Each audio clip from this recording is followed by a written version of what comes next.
తెలంగాణ భవన్లో మాజీ మంత్రి జగదీశ్వర్ రెడ్డి మాట్లాడుతున్నారు. ఇప్పుడు లైవ్ చూద్దాం. రాముడిదైన రికార్డే, రావణాసురుడిదైన రికార్డే,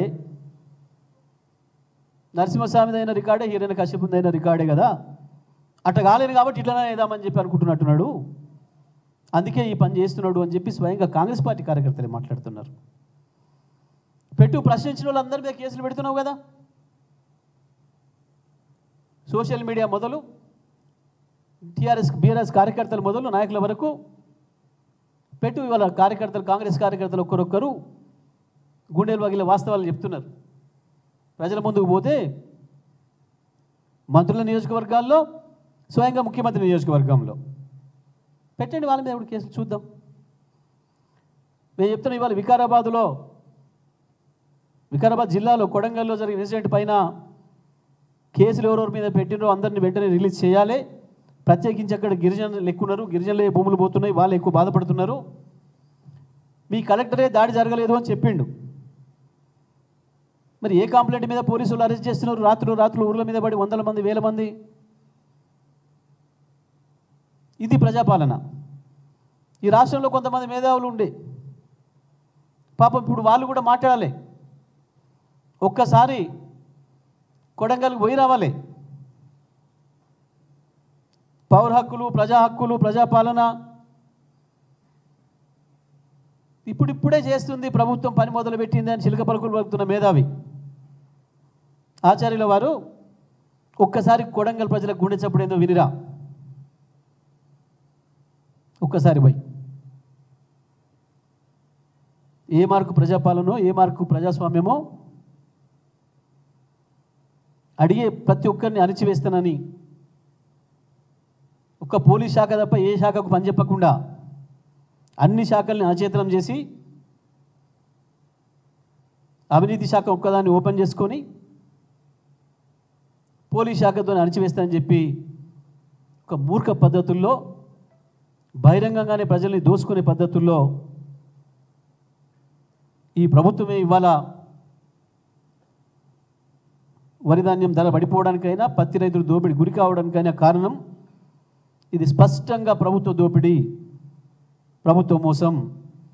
తెలంగాణ రైతాంగానికి అందరికీ మరొకసారి చెప్తా ఉన్నా, అనలారా, ఇది కేవలం వ్యాపారులు వాళ్ళంతా వాళ్ళు చేస్తున్న ద్రోహం కాదు. మీకు ఈ రాష్ట్ర ప్రభుత్వంలో ఉన్న పెద్దలు, మంత్రులు స్వయంగా మిల్లర్లతో కుమ్మక్కై, దళారులతో కుమ్మక్కై మేము ఎట్లా కొనం, ఎనుకో ముందే వాడే అమ్ముకొని పోతాడు, నీకు మీ ఇష్టం వచ్చిన ధర పెట్టుకోండి అని చెప్పి అధికారులను కూడా పనిచేయనీయకుండా చేసి దుర్మార్గంగా మిమ్మల్ని కసాయివాడికి అప్పచెప్పినరు.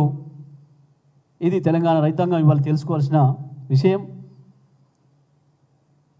ఇంత దుర్మార్గంగా మళ్ళీ పాత పరిస్థితులు తెచ్చిండ్రు. మేము డిమాండ్ చేస్తున్నాం, వెంటనే ఎట్టి పరిస్థితులలో కూడా రైతాంగానికి ఎంఎస్పి ఏదైతుందో మద్దతు ధర, దానిపైన 500 బోనసు పత్తికి కానీ వడ్లకు కానీ మీరు ఇస్తారన్నది ఏదైతుందో చేయాలి. వ్యవసాయ శాఖ మంత్రిని డిమాండ్ చేస్తున్నా ఈరోజు, లేదా సివిల్ సప్లైస్ మంత్రి, ఇద్దరు ఎవరు సమాధానం చెప్తారో. ఈ రోజు వరకు ఎంత వరి ధాన్యం కొన్నారు, ఎంత పత్తి కొన్నారు, దేనికి ఎంత పేమెంట్ జరిగింది, వడ్లకు బోనస్ ఎంత ఇచ్చిండ్రు, పత్తికి బోనస్ ఎంత ఇచ్చిండ్రో చెప్పి తీరాలి. లేదంటే తప్పకుండా నేను ఏదైతే ఆరోపణ చేసినో దాన్ని మీరు ఒప్పుకున్నట్టే. మీరు డబ్బులు దొబ్బి రైతాంగాన్ని వాళ్ళకి అప్పచెప్పినట్టే. దీనిపైన స్పష్టత ఇవ్వాలని చెప్పి నేను డిమాండ్ చేస్తూ ఉన్నా.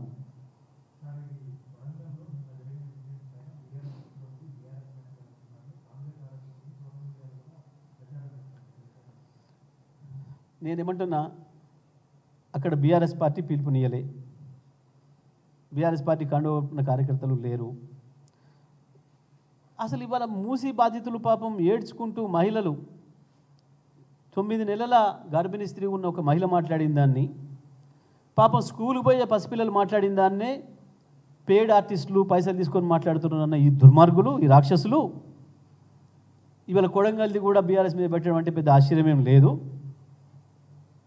పంపమను, వాళ్ళ ఆచార్యులు పంపమను. వాళ్ళ ఆచార్యులు ఉన్నారు కదా అందరూ, ద గ్రేట్ ప్రజాస్వామికవాదులు. ఒకసారి కొడంగల్ పంపమని చెప్పు, నిజ నిర్ధారణ కమిటీ పంపమని చెప్పు. తేల్చమను పోయి ప్రజల బీఆర్ఎస్ కార్యకర్తల ఎవరు చేసినారు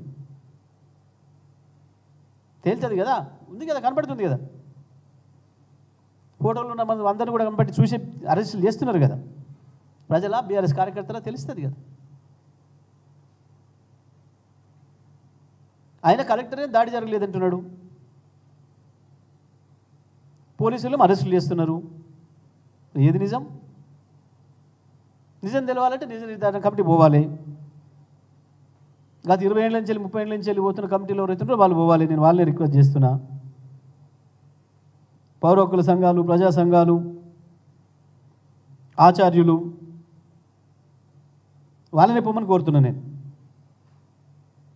మీరే అందరు కమిటీకి పోయి అక్కడ ఏమైనా ఉందా, ప్రజల ఆగ్రహం ఉందా, లేదా బీఆర్ఎస్ పార్టీ కుట్ర చేసిందా తేల్చమంటున్నా. వాళ్ళని పోయి ప్రజలందరూ ఫార్మా పెట్టాలి రమ్మని ఆహ్వానిస్తుంటే బీఆర్ఎస్ కార్యకర్తలు పోయి ఆపినరా